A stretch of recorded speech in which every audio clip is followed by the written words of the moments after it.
Brexit trade talks between the UK and the EU could be close to reaching a conclusion as, according to a professor of law, a workable compromise on state aid is within reach. Throughout the Brexit negotiations, the EU has pushed for the UK to accept its state aid rules, which do not allow unfair subsidies to be granted. However, Brussels eventually made a major concession during the summer and dropped its demand that Britain should continue to follow its rules directly. Instead, the EU is now asking the UK to publish what its state aid rules will look like after the 31st of December, the end of the transition period. The bloc also wants Britain to outline the terms on which an independent, domestic regulator would operate, and to agree a robust dispute resolution mechanism with the EU in the case of allegations of unfair market competition. This has become a major point of contention, with the EU warning that any agreement on managing state aid would need to be taken at the highest level because it clashes with the bloc's original trade proposals.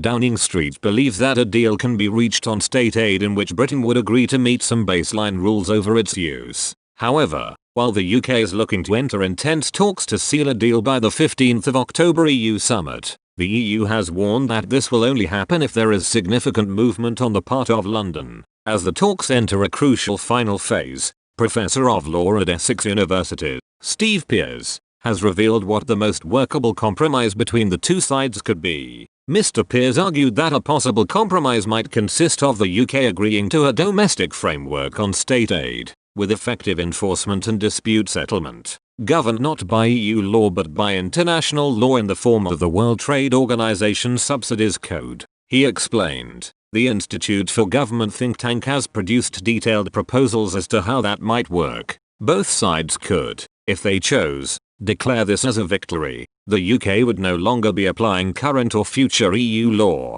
and there would be no role for the EU court. Meanwhile, the EU would have a commitment from the UK to apply restrictions on subsidies, enforceable by arbitration if need be, but it would nevertheless need both sides to compromise. There are reportedly some in the UK government who want to avoid any significant commitment on subsidies or state aid at all, and it is hard to imagine the EU agreeing to that. Each side points to examples of what the EU has agreed to in the past. The UK position is similar to what the EU has agreed to with Canada, for instance, but then Japan and the EU have agreed to more restraints on subsidies, similar to the possible compromise suggested above, and the UK has accepted those constraints in its own free trade agreement with Japan. A final complication, Mr. Pearce noted, is the connection between this issue and the UK's controversial internal market bill. He added in his recent piece for The Conversation, the bill would give ministers power to override the state aid rules in the Northern Ireland Protocol to the withdrawal agreement,